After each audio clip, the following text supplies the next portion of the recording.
أشرقت نفسي بنور من فؤادي حينما رددت يا رب العباد.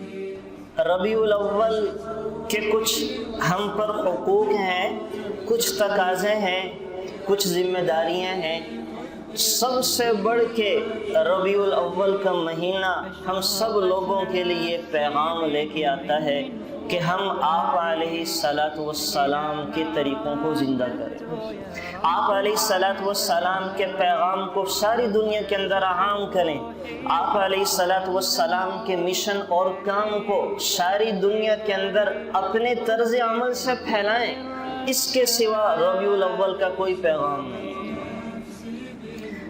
اب یہ ہوگا کیسے؟ جب تک ہمارے دلوں میں آپ علیہ الصلاۃ والسلام کی عظمت، احترام، محبت اور عشق نہیں ہوگا، تب تک ہم آپ علیہ الصلاۃ والسلام کی اداؤں کو نہیں اپنا سکتے. کبھی بھی نہیں ایسے ہو سکتا کہ عشق نہ ہو، محبت نہ ہو، عظمت احترام نہ ہو اور ہم کسی کی اداؤں کو اپنانا شروع کر دیں. تو اس کے لیے میں آپ کو ذرا ایک انسان، ہم ہیں نا، ہم اپنی ماں باپ کا، رشتہ داروں کا پاس لحاظ رکھتے ہیں. بچے اپنے ماں باپ کو پالنے پوسنے کے لیے بیچارے ساری زندگی باہر گزار دیتے ہیں. اپنے شہر، اپنے ملک کی خوشیاں دیکھنا نصیب نہیں ہوتی، اپنے پیاروں کی خوشیوں کے اندر شرکت کا کرنا نصیب نہیں ہوتا. کولو کے بیل بنے رہتے ہیں، پیسہ پیسہ کہ مجھے اپنے ماں باپ کو پالنا ہے، اپنے دیش کے اندر اپنے بہن بھائیوں کا کریئر بنانا ہے. وہ صرف اس رشتے کا لحاظ کر کے ایک جوان اپنی ساری جوانی کو داؤں پہ لگا دیتا ہے. تو اس سے بھی زیادہ کسی کا حق ہے. تو اس کے لیے میں آپ کو نظر ایک شروع سے چیز بتاتا ہوں کہ یہ محبت ہم حق کیسے ادا کرتے ہیں. دیکھیں، بچہ شہر کا ہو یا گاؤں کا ہو، کوئی بھی چیز بنائے تو اس سے اپنی چیز سے بڑی محبت ہوتی ہے. ہر بنانے والے کو، ہر پیدا کرنے والے کو اپنی چیز سے بڑی محبت ہوتی ہے. گاؤں کا بچہ دریا کنارے جا کے یا گارے مٹی سے ریت کا اور گارے کا گھر بناتا ہے. اگر کوئی اس کے گارے کے بنائے کے گھر کو توڑ دے تو بچہ لڑتا ہے اور لڑ کے کہتا میں نے بنایا تھا، میں نے محنت سے بنایا تھا، کیوں توڑ دیا. شہر کے اندر بچہ بلاک سے گھر بناتا ہے، اگر کوئی اس کے بنائے گھر کو اس کا بڑا بھائی، کوئی امی ابو توڑ دیں، بچہ لڑتا ہے، روتا ہے، کہتا میں نے محنت کر کے بنایا تھا، کیوں توڑ دیا. اس ایک معصوم بچے میں، 1.5 سے 2 سال کے بچے میں یہ احساس کہاں سے آ گیا کہ یہ میری بنائی چیز تھی اور میرے بھائی بہن نے توڑ دی. بچہ روتا ہے، چیختا ہے، چلاتا ہے. اس کی وجہ یہ ہے کہ ہر بنانے والے کے دل میں اللہ نے بنائی چیز کی محبت ڈال دی ہوتی ہے. یہ جذبہ تو اللہ تعالیٰ نے انسان جانوروں میں بھی رکھا ہے، پرندوں میں بھی رکھا ہے، درندوں میں بھی رکھا ہے. ہر چیز کے اندر شیر جو دوسروں کے خون اور گوشت سے اپنی پیاس بجھاتا ہے، اپنی بھوک مٹاتا ہے، لیکن اپنے بچوں سے وہ بھی پیار کرتا ہے. جنگلی جانور جو دوسروں کا شکار کرتے ہیں، اپنے بچوں سے وہ بھی پیار کرتے ہیں کہ ان کے دل میں یہ احساس اللہ نے ڈال دیا کہ ہم نے انہیں پیدا کیا ہے، انہیں پالنا بھی ہماری ذمہ داری ہے، ان کے کھلانے پلانے کے انتظام بھی ہماری ذمہ داری ہے.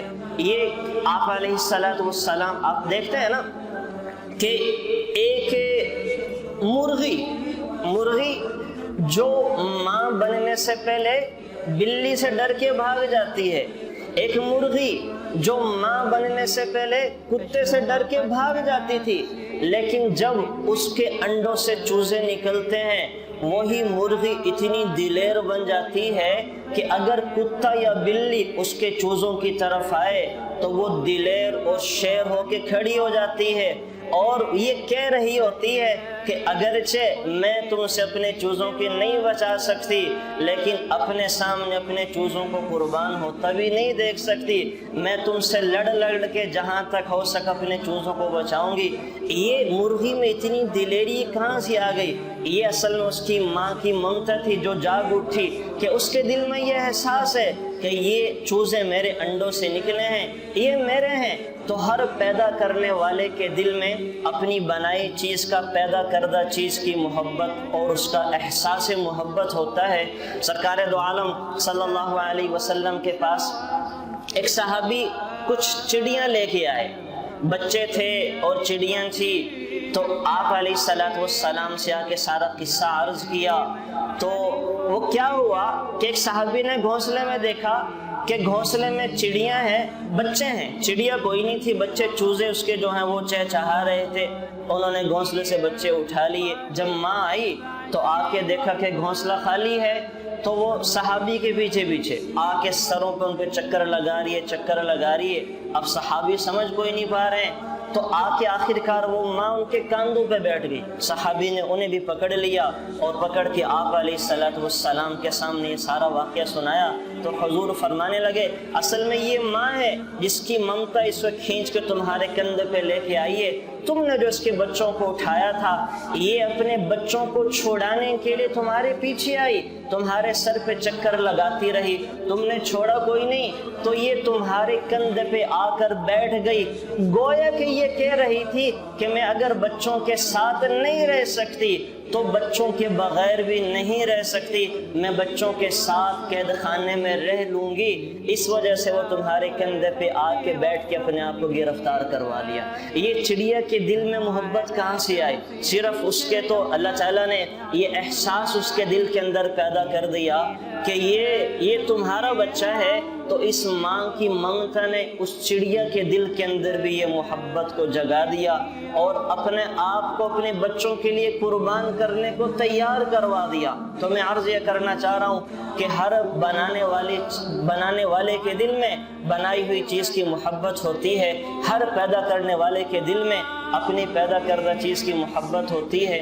انسان تو میں نے عرض کیا انسان تو بہت آگے کی چیز ہیں، جانوروں کے دل میں بلی ہے نا، بلی کے جو بلوڑے ہوتے ہیں کتے سے ڈر کے بھاگتی ہے، لیکن اپنے بچوں کی بلوڑوں کی حفاظت کے لیے کتے سے بھی دشمنی مول لیتی ہے، کتے سے بھی لڑتی ہے، انسان کے سامنے بھی کھڑی ہو جاتی ہے۔ وہ اپنے عمل سے یہ کہہ رہی ہوتی ہے اگرچہ میں تمہیں ان سے بچا نہیں سکتی، اگرچہ میں اپنے بچوں کو تم سے بچا نہیں سکتی، لیکن اپنے سامنے قربان ہوتا بھی نہیں دیکھ سکتی، میں تم سے لڑ کے مر جاؤں گی، قربان ہو جاؤں گی، پھر اپنے بچوں تک پہنچنے دوں گی۔ تو اللہ تعالیٰ نے ہر چرند پرند کے دل کے اندر یہ احساس رکھ دیا ہے کہ وہ ان کی ماں ہے، ان کے دل میں محبت رکھنی۔ اور پھر انسان تو انسان ہے، انسان کی محبت تو لازوال ہے، انسان کے پھر جو رشتے ہیں، ماں کی اپنی اولاد کے ساتھ محبت، اس کو تو خیر مثال نہیں پیش کی جا سکتی، پھر اس سے کم درجے کی محبت باپ کی اپنے اولاد کے لیے ہے، اور پھر بہن بھائیوں کی آپس میں۔ ماں کے دل میں زیادہ کیوں ہوتی ہے کہ ماں سب سے زیادہ مشقت برداشت کرتی ہے، اتنی مشقت کے بعد اللہ تعالیٰ اس کے دل میں محبت کو پیدا کر دیتے ہیں، تو سب سے زیادہ محبت ان رشتوں کے اندر وہ ماں کے دل میں ہوتی ہے، اپنی اولاد کی، ماں کے دل میں ہوتی ہے اولاد کی۔ ایک آدمی کی شادی ہوئی، پہلی بیوی کا انتقال ہو گیا، اس سے ایک بچہ تھا، دوسری شادی کر لی، تو بچے سے کسی نے سوال کیا کہ تمہاری پہلی ماں اچھی تھی یا دوسری ماں اچھی ہے؟ کہنے لگا پہلی ماں جھوٹی تھی، دوسری ماں سچی ہے۔ پہلی ماں جھوٹی تھی، دوسری ماں سچی۔ کا وہ کیسے؟ کہ پہلی ماں جھوٹی تھی، ایسے تھی جب میں کوئی شرارتیں کرتا، تنگ کرتا تھا، ماں مجھے کہا کرتی تھی بیٹا تنگ نہ کرو، تمہیں کھانا نہیں دوں گی، تمہیں پانی نہیں دوں گی، تمہیں ماروں گی، میں پھر بھی تنگ کرتا، میں ماں کو پھر بھی ستاتا، ستانے کے بعد گھر سے بھاگ جاتا تھا، میری ماں مجھے تلاش کرنے کے لیے میرے پیچھے پیچھے آتی، مجھے تلاش کر کے لے کے جاتی، پھر بھی مجھے کھانا بھی کھلاتی تھی، مجھے پانی بھی پلاتی تھی، مجھے نہلاتی بھی تھی، مجھے سلایا بھی کرتی تھی، میرا سارا خیال کرتی تھی، ہمیشہ مجھ سے جھوٹ بولتی تھی، میں جب بھی ستاتا تو کہتی تھی کہ تیرا خیال نہیں کروں گی، تجھے کھلاؤں گی پلاؤں گی نہیں، میں ہمیشہ اس کو ستاتا تڑپاتا اور وہ میں ہمیشہ میرا خیال کرتی۔ اور یہ جو میری دوسری ماں ہے یہ مجھے کہتی بیٹا اگر تم نے مجھے تنگ کیا تو تمہیں نہ کھلاؤں گی نہ پلاؤں گی، تمہارا خیال نہیں رکھوں گی۔ میں جب اس ماں کو تنگ کرتا ہوں تو یہ نہ مجھے کھلاتی ہے نہ پلاتی ہے نہ ہی میرا خیال کرتی ہے، تو میری یہ ماں سچی ہے، وہ میری ماں جھوٹی تھی۔ جو میری اصل ماں تھی وہ جھوٹی تھی۔ تو مائیں تو ایسے ہی ہوتی ہیں، اپنے بچوں کا خیال کرنے کے لیے، پالنے پوسنے کے لیے وہ کسی حد تک بھی جا سکتی ہیں، کچھ بھی کر سکتی ہیں۔ ایک عورت جب تک شادی نہیں ہوتی اسے ماں کی ممتا کا احساس بھی نہیں ہوتا، لیکن اگر شادی کے بعد کسی عورت کی 1 سے 2 سال تک اولاد نہ ہو پھر اس ماں سے پوچھیں، اس عورت سے پوچھیں، 1 سے 2 سال تک اولاد نہ ہو اس سے پوچھیں نمازوں کے اندر کیا مانگ رہی تھی، نمازوں کے بعد لمبی لمبی دعائیں کر کے کیا مانگ رہی تھی، ایک ہی جواب ملے گا کہ اللہ سے اولاد کی نعمت مانگ رہی تھی۔ اگر اسے کوئی کہے کہ اللہ نے تجھے سب کچھ دیا ہے، حسن و جمال بھی دیا ہے، اچھا گھرانہ دے دیا، بہت اچھا خاوند دے دیا، اچھے سسرال دے دیے، اچھی سوسائٹی دے دی، کوئی بات نہیں، اولاد نہ ملی تو باقی ساری نعمتیں تو ہیں، تو کتنی ایسی عورتیں جو کہتے ہیں کہ کاش کچھ بھی نہ ہوتا، جھونپڑے میرے لیتی، لیکن اللہ مجھے اولاد کی نعمت سے مالا مال کر دیتا، اللہ میری گود کو بھی ہرا کر دیتا۔ اور رات کو اس کو آپ تہجد میں اگر نماز پڑھتا دیکھیں تو پوچھیں کیا مانگا، تو ایک ہی جواب ہوگا کہ اللہ سے اولاد مانگیے، لیلۃ القدر نصیب ہو۔ تو ایک اس عورت کی جس کو اللہ نے اولاد نہیں دی، سب سے پہلی دعا کیا ہوتی ہے؟ اللہ مجھے اولاد دے دے، میری بھی گود کو ہرا کر دے، اللہ اسے حرمین الشریفین کی زیارت نصیب کر دے۔ تو جب احرام باندھ کے ایئرپورٹ پہ تلبیہ پڑھتی ہے تو پہلی دعائیں اس کی یہی نکلتی ہے، اللہ تیرے گھر جا رہی ہوں اور تیرے در کا طواف کرنے کے لیے آ رہی ہوں، اللہ مجھے بھی اولاد دے دے۔ جب وہ تھکی ہاری حرم کے اندر پہنچتی ہے اور بیت اللہ پر اس کی پہلی نگاہ پڑتی ہے، سب سے پہلی دعا وہ یہ مانگتی ہے، اللہ مجھے بھی اولاد دے دے، بیٹا دے یا بیٹی دی، میری بھی گود کو ہرا کر دے۔ طواف کے دوران اس کی یہی دعائیں ہوتی ہیں، اللہ مجھے بھی اولاد کی نعمت سے مالا مال کر۔ مقام ابراہیم پہ جا کے جب نماز پڑھے گی تو تب بھی یہی دعا مانگے گی، اللہ مجھے بھی اولاد دے۔ صفا مروہ کے چکر لگائے گی تب بھی یہی دعائیں مانگے گی، اللہ مجھے بھی اولاد دے۔ مینا، مزدلفہ، عرفات کے میدانوں میں جا کے بھی یہی دعائیں مانگیں گی، اللہ مجھے بھی اولاد دے۔ وہاں حرم مکی میں جب لمبے لمبے سجدے کرے گی تو اس کی یہی دعا سب سے زیادہ ہوگی، اللہ مجھے بھی اولاد دے، میری بھی گود کو ہرا کر دے۔ مدینہ منورہ جائے گی، وہاں جہاں جہاں قبولیت کے مقامات ہیں وہاں جا کے اس کی سب سے پہلی دعا یہی ہوگی، اللہ مجھے بھی اولاد دے۔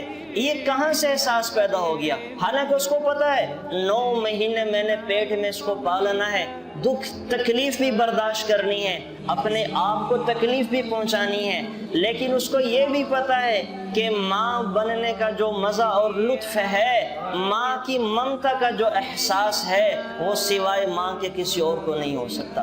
تو سب سے بڑھ کے جو کسی عورت کی خواہش شادی کے بعد ہوتی ہے وہ اس کی ماں بننے کی خواہش ہوتی ہے۔ تو ایک عورت کو تو اللہ نے اولاد نہیں دی، اس کی ہر دعا میں اولاد ہی ہوتی ہے، تو جس ماں کو اللہ نے اولاد بھی دے دی تو اس ماں کے کیا کہنے، اس کی تو سب سے بڑی تمنا آرزو اپنی اولاد کے لیے ہوتی ہیں، سب سے بڑی حسرت، ساری دعائیں اولاد کے لیے وقف کر دیتی ہے۔ وہ ماں جب تک اولاد کھانا لے کھا نہیں سکتی، اولاد پینا لے پی نہیں سکتی، اولاد سونا جائے سو نہیں سکتی، خود گیلے پہ سوتی ہے، اولاد کو سوکھے پہ سلاتی ہے، خود خشک ٹکڑوں پہ گزارا کرتی ہے، اولاد کو تازہ کھلاتی ہے، خود بیماری کاٹ لیتی ہے، اپنے اولاد کی بیماری برداشت نہیں ہوتی۔ سرکار دو عالم صلی اللہ علیہ وسلم کے پاس ایک عورت آئی، 2 بچے تھے، آپ علیہ السلام نے 3 کھجوریں دی، 3 کھجوریں دی، تھا ہی اتنا، تو عورت نے اب کہا ایک ماں کھا لے گی، ایک بچیاں کھا لیں گی۔ عورت نے 1 کھجور ایک بچی کو دی، دوسری بچی کو دی، بچوں کو کھاتا دیکھ رہی ہے، ختم ہو گئی تو بھوک خود بھی لگی ہے، لیکن اپنے حصے کی کھجور بھی آدھی آدھی کر کے دونوں کو دے دی۔ اور خود بھوکا رہنا گوارا کیا۔ تو بزرگان محترم، ماں کی ممتا حالانکہ صرف ماں پیدا کرنے کا سبب بنتی ہے، اصل میں پیدا کرنے والے اللہ کی ذات ہے، تو اس ماں کے دل میں بھی اتنی محبت ہو جاتی ہے اپنی اولاد کے لیے۔ تو ہر پیدا کرنے والے کے دل میں اپنی اولاد کی محبت ہو، ہر پیدا کرنے والے کے دل میں۔ ریاض کے اندر ایک مقدمہ چلا، ہائی کورٹ کے اندر عجیب و غریب فیصلہ، عجیب و غریب مقدمہ، اور بڑا یہ اخباروں میں چھپا۔ ایک 80 سال کے بزرگ نے عدالت میں مقدمہ دائر کروایا کہ میرا چھوٹا بھائی جو کہ 60 سال کا ہے مجھے تنگ کرتا ہے، اور میری ماں جو 110 سال کی ہے اس کی خدمت کا مطالبہ کرتا ہے۔ 110 سال کی ماں ہے، ایک بیٹا 80 سال کا ہے، ایک بیٹا 70 تک کا ہے، دونوں میں لڑائی ہو گئی۔ ایک کہہ رہا ہے، چھوٹا کہہ رہا کہ ساری زندگی تو نے ماں کو پالا ہے، ماں کا خیال کیا ہے، اب تو خود بوڑھا ہو گیا ہے، تو خیال نہیں کر سکتا ہے، میری ماں مجھے حوالے کر، اب میری خدمت کی باری ہے۔ بڑا کہتا نہیں، ساری زندگی میں نے خیال کیا ہے، جب تک میری سانس میں سانس سے کسی کو اس کی خدمت کرنے نہیں دوں گا۔ عدالتوں میں مقدمہ سول کورٹ سے ہوتا ہوتا ہائی کورٹ تک آ گیا۔ جج نے بلایا کہ کیا تماشا لگایا ہوا ہے، پوری دنیا کے اندر مشہور ہو چکا ہے، پیچپ کی کوئی شکل بنا لو۔ تو کہا کچھ دن 15 دن تم رکھ لو چھوٹے بھائی سے، 15 دن بڑے بھائی تم رکھ لیا کرو۔ تو بڑا مصر تھا، نہیں میں ہی رکھوں گا، چھوٹے بھائی کو خدمت کا موقع نہیں دوں گا، میں ہی رکھوں گا۔ جج حیران ہے کہ کیسی ماں ہے جس نے بچوں کی ایسی تربیت کی ہے کہ 80 سال کا بوڑھا، 80 سال کا بیٹا کہہ رہا کہ ماں کی خدمت میں ہی کروں گا، کسی اور کو ماں کی خدمت نہیں کرنے دوں گا۔ تو چھوٹے بیٹے سے کہا کہ چلو کوئی بات نہیں، بڑے بیٹے کو کرنے دو، اس کا جب فوت ہو جائے گا تیری باری آ جائے گی۔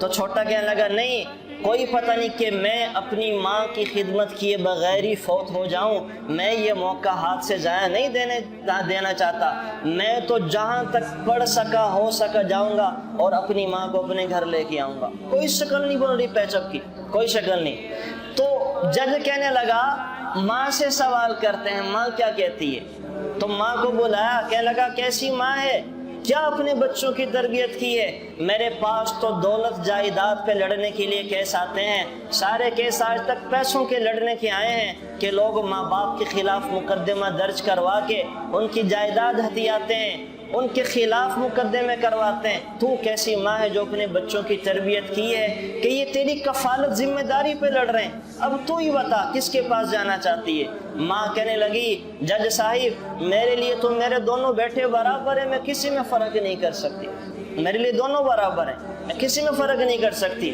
ایک کے بارے میں کہوں گی دوسرا ناراض ہوگا، دوسرے کے پاس جاؤں گی پہلے والا ناراض ہوگا، میں فرق نہیں کر سکتی۔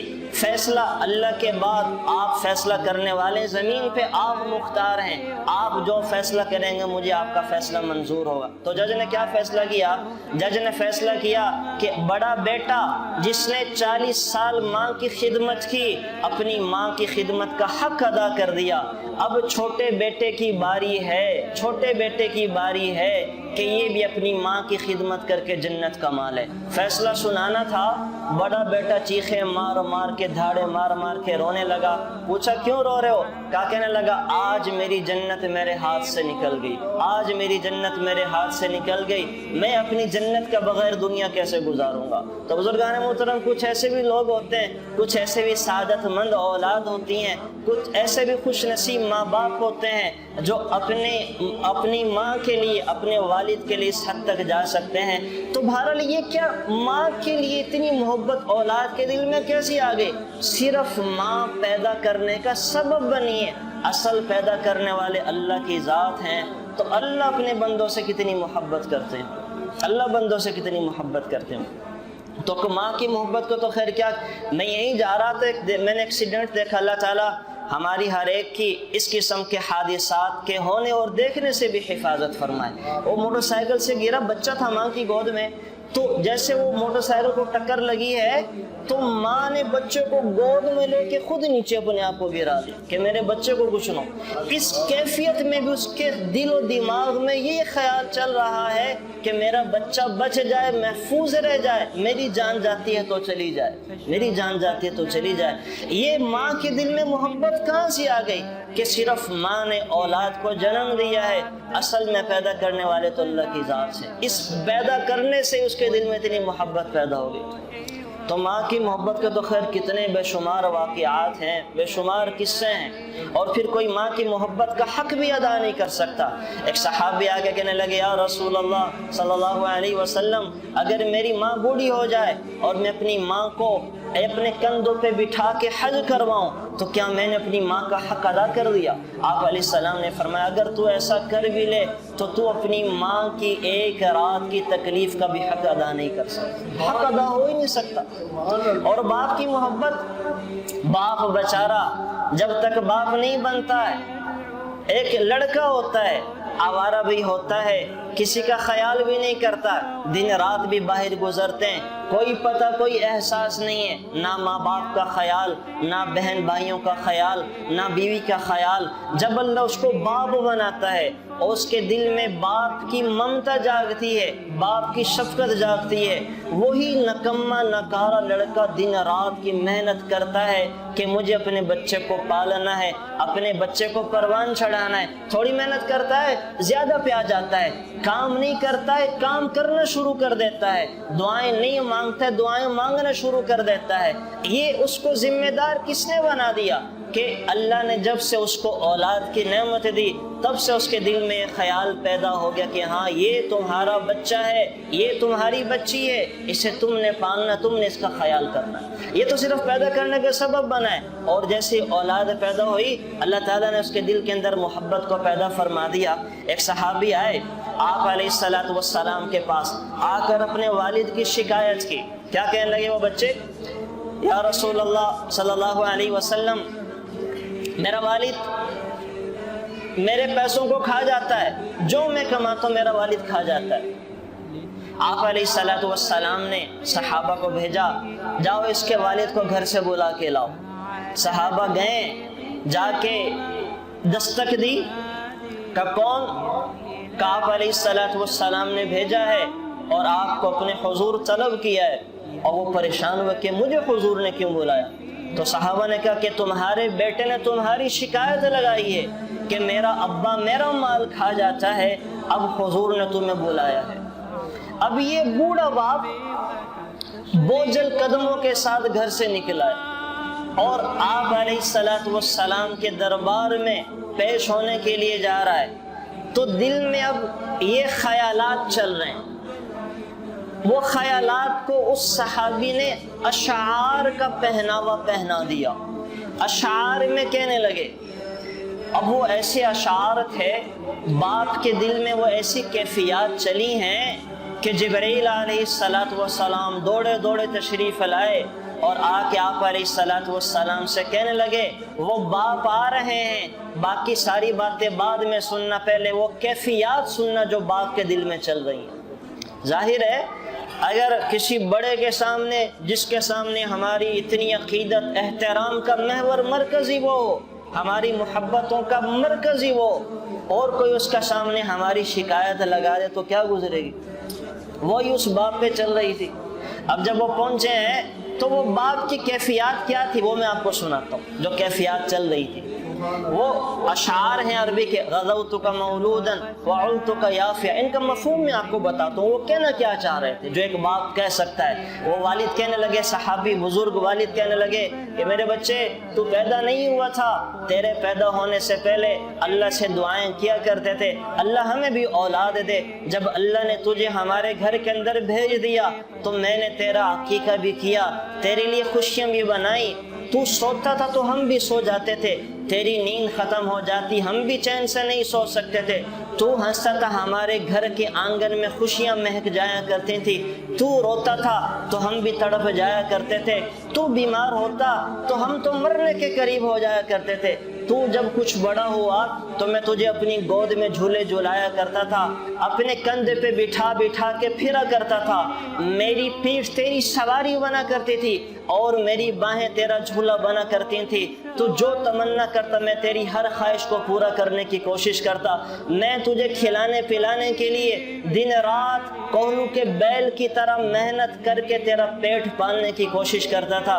جب کچھ اور بڑا ہوا تو میں نے تیرا نکاح بھی کیا، میں نے تیرے لیے لڑکی بھی تلاش کی، تیرے سارے اخراجات برداشت کر کے تجھے یہاں تک پہنچا دیا۔ جب تو کچھ اور بڑا ہوا تو کمانے لگا تو میرے دل میں یہ خیال آنے لگا، اب میرا بچہ بڑا ہو گیا ہے، میں بوڑھا ہونے لگا ہوں، اب یہ کمائے گا میں بیٹھ کے کھاؤں گا، جیسے میں بچپن میں اس کی انگلی پکڑ کے چلا کرتا تھا، یہ میرے بڑھاپے میں میرے کندھوں کا سہارا بنے گا، مجھے یہ بیساکھی بن کے میرے ساتھ ساتھ جایا کرے گا۔ اور آج تو بڑا ہو گیا، مجھ پہ بڑھاپا آیا ہے، آج تو کمانے لگا ہے، میں تیرے مال کو کھانے لگا ہوں، تو آپ علیہ الصلوۃ والسلام کے دربار میں جا کے میری شکایت لگاتا، میری شکایت لگا۔ یہ خیال دل میں چل رہے ہیں، تو جب آپ علیہ الصلوۃ والسلام نے یہ ساری گفتگو سنی تو آپ علیہ الصلوۃ والسلام نے جب اس بوڑھے باپ کے روتے اور بھیگتی آنسوؤں کے ساتھ یہ سارا کچھ سنا ہے تو حضور نے یہاں سے پکڑا اور فرمایا قم، کھڑا ہو جا، انت ومالک لابیک، تو بھی سارے کا سارا تیرے باپ کا ہے اور تیرا سارے کا سارا مال بھی تیرے باپ کا ہے۔ یہ باپ کی محبت کہ باپ اپنے بچوں کو پالنے کے لیے کس حد تک جاتا ہے۔ تو بزرگوں دوستو، یہ تو تھی ماں اور باپ کی محبت۔ ماں اور جو عارضی رشتے ہیں، ختم ہو جانے والے ہیں، یہ وہ رشتے ہیں جو قبر میں ساتھ نہیں آئیں گے، یہ وہ رشتے ہیں جو حشر میں ساتھ نہیں آئیں گے، یہ وہ رشتے ہیں جو قبر کے اندر اپنی اولاد کے ساتھ ایک رات بھی گزارنا گوارا نہیں کرتے۔ ان رشتوں کا اتنا لحاظ اور پاس رکھتے ہیں کہ اولاد اپنے ماں باپ کو کمانے کھلانے کے لیے اپنا سب داؤں پہ لگا دیتی ہے۔ ہمارے پاکستان سے کتنے نوجوان اپنے ماں باپ کو کھلانے پلانے کے لیے کیا پردیس میں نہیں رہتے ہیں، کیا بیچارے سمندری رستوں سے سفر کر کے اپنی جان کو داؤں پہ نہیں لگاتے ہیں؟ کیوں؟ کہ اپنے خاندان کو پالنا ہے، کیوں؟ کہ اپنے ماں باپ کے بڑھاپے کا سہارا بننا ہے، کیوں؟ کہ اپنی بہن کی شادی کروانی ہے، کیوں؟ کہ اپنے چھوٹے بھائی کا مستقبل بنوانا ہے، اپنی جان کو داؤں پہ لگاتے ہیں صرف یہ عارضی رشتے کی پاس اور لحاظ میں۔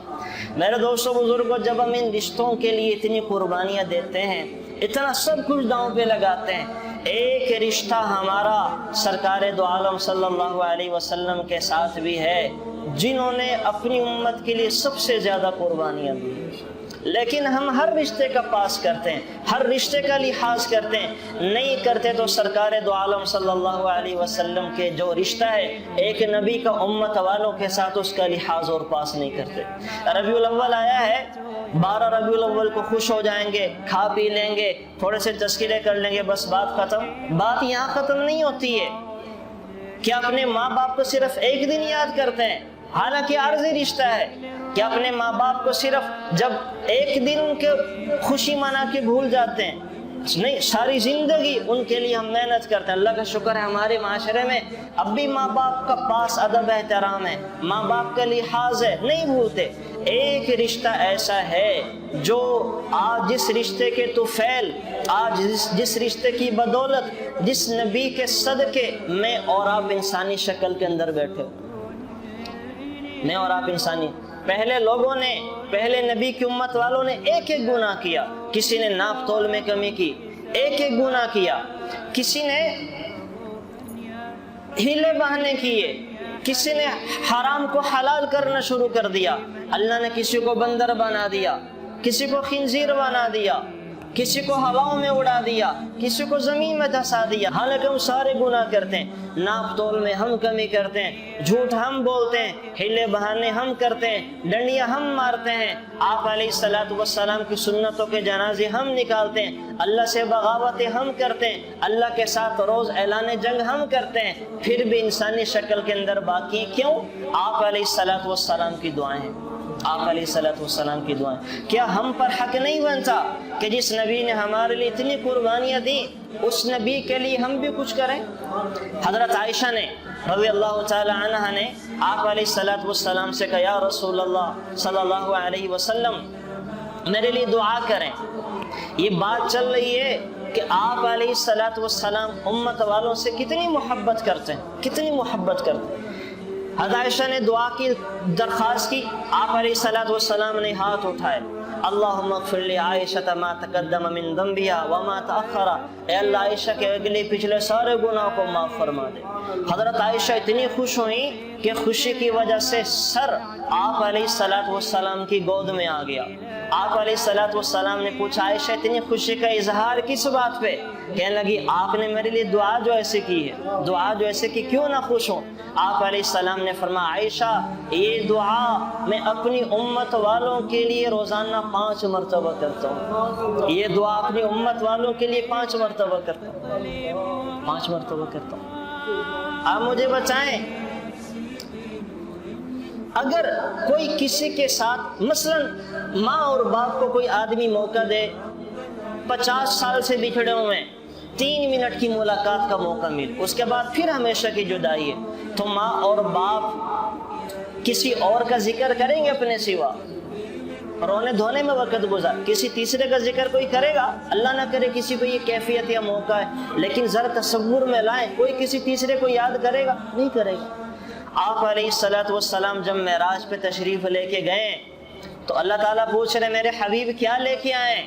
تو آپ علیہ السلام فرما رہے التحیات للہ والصلوات والطیبات، یا اللہ عبادات کی جتنی بھی قسمیں ہیں ساری تیرے لیے لے کے آیا ہوں، میری مالی عبادتیں بھی تیرے لیے، میری جانی عبادتیں بھی تیرے لیے، میری قولی جو باتوں سے عبادت کرتا ہوں وہ بھی تیرے لیے۔ تو اللہ نے کیا کہا؟ السلام علیکہ ایہا النبی ورحمۃ اللہ وبرکاتہ، اے میرے نبی پھر آپ پر بھی میری سلامتی اور رحمتیں ہیں۔ اب یہ مکالمہ ایک ہی دفعہ اللہ سے ملاقات کا شرف ملا ہے، یہ بار بار تو نہیں ہونی تھی، اللہ کی دیدار اس دنیا سے جا کر دنیاوی آنکھوں کے ساتھ، یہ تو ایک ہی موقع ملا۔ کون حبیب اور محبوب ہیں، کون تیسرے کو یاد کرنا تھا، کون تیسرے کو یاد کرتا؟ لیکن قربان جائیں سرکار دو عالم صلی اللہ علیہ وسلم یہاں بھی ہمیں نہیں بھولے ہیں، اور اللہ سے کہہ رہے ہیں اللہ میں اکیلا آپ کی رحمت اور سلامتی کا حقدار اور محتاج نہیں ہوں، میری ساری امت بھی آپ کی رحمت اور سلامتی کی طلبگار ہے، یا اللہ ان پر بھی سلامتی اور رحمت بھیج۔ السلام علینا وعلی عباد اللہ الصالحین، یا اللہ ہماری امت کے نیکوکاروں پہ بھی آپ کی طرف سے رحمت اور سلامتی ہو۔ یہ جملہ میرے نبی نے بڑھوا لیا، یہ بڑھوا لیا، یا اللہ میں اکیلا نہیں ہوں، میری امت کے لوگ بھی ہیں۔ جبریل علیہ الصلوۃ والسلام نے جب یہ خوبصورت مکالمہ سنا تو کہنے لگے اشہد ان لا الہ الا اللہ واشہد ان محمدا عبدہ ورسولہ، اللہ تعالیٰ نے قیامت تک کے لیے اس حسین مکالمہ کو نماز کا حصہ بنا دیا۔ اس موقع پہ بھی نہیں بھولے، اس موقع پہ بھی نہیں بھولے۔ حشر کے میدان میں جہاں ہر نبی کہے گا یا اللہ مجھے بچا لے، میں کسی کا سوال نہیں کرتا، آدم علیہ الصلوۃ والسلام نفسی نفسی، شیسا علیہ الصلوۃ والسلام نفسی نفسی، نوح علیہ الصلوۃ والسلام نفسی نفسی، ہارون موسیٰ علیہ الصلوۃ والسلام نفسی نفسی، یعقوب علیہ الصلوۃ والسلام نفسی نفسی، ایوب علیہ الصلوۃ والسلام نفسی نفسی، یوسف علیہ الصلوۃ والسلام نفسی نفسی، زکریا یحییٰ علیہ الصلوۃ والسلام نفسی نفسی، عیسیٰ علیہ الصلوۃ والسلام نفسی نفسی۔ اس وقت بھی آپ علیہ الصلوۃ والسلام فرمائیں گے یا رب امتی امتی، یا اللہ میں آپ سے اپنی امت کے بارے میں سوال کرتا ہوں، اپنی امت کے بارے میں، وہاں بھی نہیں بھولیں گے، وہاں بھی نہیں بھولیں گے۔ آپ علیہ الصلوۃ والسلام کا 2 سال کا بیٹا ہے، 2 سال کا، حضرت ابراہیم علیہ الصلوۃ والسلام حالت نظم میں ہے، صحابہ نے آ کے اطلاع دی آپ کے بیٹے حالت نظم میں ہیں، آپ علیہ الصلوۃ والسلام دوڑے دوڑے گئے، بیٹے کو گود میں لیا۔ اتنا شفیق مہربان نبی کہ جن سے جانوروں کا دکھ نہیں دیکھا جاتا تھا، اپنے ایک انسان اپنی اولاد کا دکھ کیسے دیکھ سکتے ہیں؟ آپ کے آنسو بہہ رہے ہیں، صحابہ کہنے لگے آپ بھی رو رہے ہیں۔ آپ علیہ السلام نے فرمایا تو شفقت ہے جو اللہ نے ہر باپ کے دل میں اولاد کے لیے رکھی ہوتی ہے، تو اس کے آنسو ہیں، تو اس کے آنسو ہیں۔ حضرت عائشہ رضی اللہ تعالی عنہ سے آپ علیہ السلام کا یہ رونا دیکھا نہیں جا رہا تھا، کہنے لگی یا رسول اللہ صلی اللہ علیہ وسلم، اللہ تعالیٰ نے ہر نبی کے لیے ایک دعا خاص رکھی ہے، نبی جب بھی وہ دعا مانگے گا اللہ ضرور عطا فرمائیں گے۔ آپ اللہ تعالیٰ سے اپنے بیٹے ابراہیم کے لیے ایک زندگی اور مانگ لیں، اللہ آپ کو ضرور دیں گے۔ آپ کو ابراہیم سے بڑی محبت ہے، اپنے بیٹے کی ایک زندگی اور مانگ لیں۔ اور نبی کو کیا چاہیے تھا؟ مانگ لیتے، اللہ ضرور عطا فرما دیتے، ضرور عطا فرما دیتے۔ لیکن قربان جائیں، آپ علیہ الصلوۃ والسلام نے کیا فرمایا؟ عائشہ، یہ دعا میں نے اپنی امت والوں کے لیے سنبھال کے رکھی ہے، اللہ سے ان کے فیصلے کرواؤں، ان کا فیصلے کرواؤں۔ ہے کوئی اتنا مہربان، کوئی انسان، کوئی رشتہ، کوئی تعلق جو کسی پہ اتنا مہربان ہو کہ اپنے آپ کو داؤں پہ لگا کے ان کو بچا لے، اپنی اولاد کو ذبح کروا کے دوسروں کو بچا لے؟ تو آپ علیہ الصلوۃ والسلام کیا فرما؟ بس ایک اور واقعہ سنا کے بات ختم کرتے ہیں۔ آپ علیہ الصلوۃ والسلام کے پاس جبرائیل علیہ الصلوۃ والسلام تشریف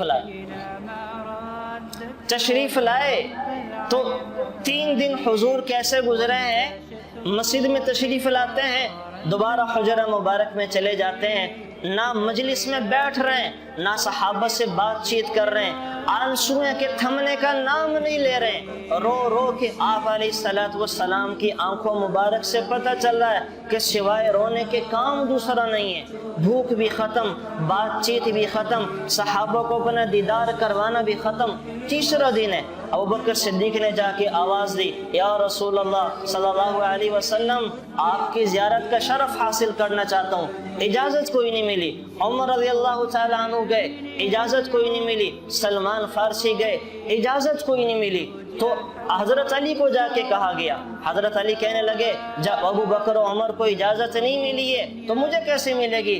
ایک ہی شخصیت ہے جو اندر جا سکتی ہیں اور جا کے آپ علیہ الصلوۃ والسلام سے سوال کر سکتی ہیں، وہ میرے نبی کی بیٹی ہیں۔ حضرت فاطمہ سے کہا جاؤ جا کے ابا جان سے سوال کرو کہ کیا ہو گیا ہے کہ آپ 3 دن سے اپنا دیدار نہیں کروا رہے، کھا پی نہیں رہے، آپ کی آنکھوں کے رونے کی وجہ سے صحابہ کرام بھی ہچکیاں لے لے کے رو رہے ہیں۔ حضرت فاطمہ نے جب یہ کہا تو آپ علیہ الصلوۃ والسلام، حضرت فاطمہ گئی ہیں، آپ علیہ الصلوۃ والسلام نے اندر آنے کی اجازت دی۔ اب بیٹی سے چمٹ کے رو رہے ہیں، تو پوچھا کیا ہوا؟ تو آپ علیہ الصلوۃ والسلام نے فرمایا فاطمہ، جبرائیل تشریف لائے تھے اور آ کے مجھے کہنے لگے کہ جہنم کے سب سے نچلے طبقے میں 7ویں طبقے میں وہ منافقین ڈالے جائیں گے، 6 طبقے میں مشرکین کو ڈالا جائے گا، 5ویں طبقے میں آگ و سورج اور چاند کے پجاریوں کو ڈالا جائے گا، 4تھے طبقے میں وہ آگ کے پجاریوں کو ڈالا جائے گا، 3رے طبقے میں وہ یہود کو ڈالا جائے گا، 2 طبقے اور 2 درجے میں عیسائیوں کو ڈالا جائے گا۔ اس کے بعد جبرائیل علیہ الصلوۃ والسلام خاموش ہو گئے۔ میں نے پوچھا جبرائیل کیا ہوا؟ تو کہنے لگے یا رسول اللہ صلی اللہ علیہ وسلم، جو جہنم ہے سب سے اوپر والا درجہ، اس میں آپ کی امت کے گناہ گاروں کو ڈالا جائے گا۔ بس یہ سننا تھا کہ آپ علیہ الصلوۃ والسلام پہ بے ہوشی طاری ہو گئی۔ میری بیٹی اس بات کی وجہ سے بس رو رہا ہوں کہ میری امت کے گناہ گار جہنم میں جلائے جائیں گے، جہنم میں ڈالے جائیں گے۔ یہ 3 دن حضور کیسے گزرے ہیں، رو رو کے اللہ تعالیٰ اس امت کی مغفرت کروا رہے ہیں، امت والوں کو بخشوانے کے لیے دعائیں کر رہے ہیں۔ اب رو رو کے یہ کیفیت بن گئی کہ اللہ تعالیٰ کو تسلیاں دینی پڑی، اور جبرائیل علیہ الصلوۃ والسلام تشریف لا کے کہنے لگے وَلَسَوْفَ يُعْطِيكَ رَبُّكَ فَتَرْضَىٰ۔ اے میرے نبی، اللہ نے قرآن میں آیت اتار دی ہے، سورہ ضحیٰ میں فیصلہ کر دیا ہے کہ آپ کو مایوس نہیں کریں گے، آپ کی امت کے بارے میں آپ کو راضی کر کے چھوڑیں گے، آپ کو راضی کر کے چھوڑیں گے۔ بزرگان محترم، کوئی اتنی محبت کر سکتا؟ اللہ کی قسم، اگر ہم سارے مل کے اپنے جسموں کی کھال ادھیڑ کے ان کے جوتے بنائیں اور اپنے جسموں کی رگوں کو نکال کے ان کے تسمے بنائیں اور وہ تسموں کے ساتھ جوتے سرکار دو عالم صلی اللہ علیہ وسلم کے پاؤں مبارک میں پہنا دیں، پھر بھی آپ علیہ الصلوۃ والسلام کا حق ادا نہیں کر سکتے۔ ہم تو حضور کی امت میں اللہ نے پیدا کر دیا، اس کا حق ادا نہیں کر سکتے۔ اب آخری بات، ہم ہر ایک کا حق ادا کرنے کے لیے انتہا پہ جاتے ہیں۔ ماں باپ پیدا کرنے کا سبب بنے، ان کا حق ادا کرنے کے لیے جوان جوانی کو ختم کر دیتا ہے، ہڈیوں کو پگھلا دیتا ہے، اولاد اولاد کو کھلانے پلانے کے لیے نہ سردی دیکھتا نہ گرمی دیکھتا ہے، دن رات ان کو پروان چڑھانے کے لیے لوگ ان سے لڑتا بھی ہے، جھگڑتا بھی ہے۔ کیوں؟ کہ میں ان کا باپ ہوں، یہ میری ماں باپ ہیں، ان کے رشتوں کا پاس لحاظ کرنے کے لیے۔ تو کیا اس سے زیادہ ہمیں سرکار دو عالم صلی اللہ علیہ وسلم کا حق ادا نہیں کرنا چاہیے؟ کیا ان رشتوں سے زیادہ ہمیں آپ علیہ الصلوۃ والسلام کے حق کی ادائیگی کے لیے کوشش نہیں کرنی چاہیے؟ اور حضور کا حق کیسے ادا ہوگا؟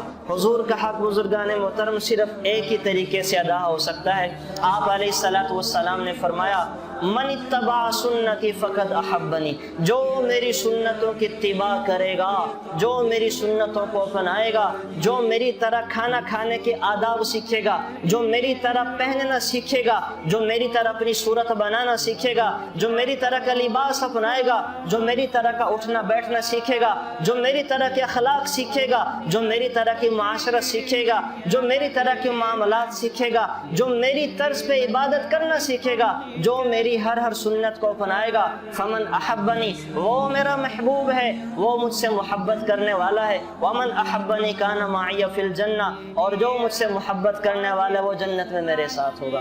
تو بزرگان محترم، آپ علیہ الصلوۃ والسلام کا حق صرف اور صرف آپ علیہ الصلوۃ والسلام کی سنتوں کو طریقوں کو اپنانے سے ہو سکتا ہے۔ تو میں بھی عہد کرتا ہوں، آپ بھی عہد کریں، ربیع الاول آیا ہے، گزر جائے گا، یہ پیغام دینے کے لیے اس دفعہ نیت کر لیں، نیت کر لیں کہ ہم نے اس ربیع الاول میں آپ علیہ الصلوۃ والسلام کی کسی سنت کو اپنانا ہے۔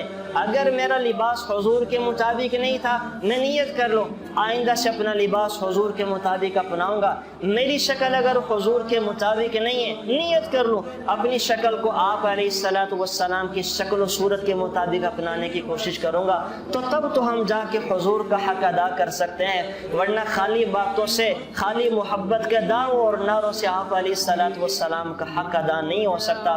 اللہ تعالیٰ مجھے آپ کو آپ علیہ الصلوۃ والسلام کا حق ادا کرنے کی توفیق نصیب فرمائے۔ Thanks for watching. Please subscribe, like, share Mufti Sufyan.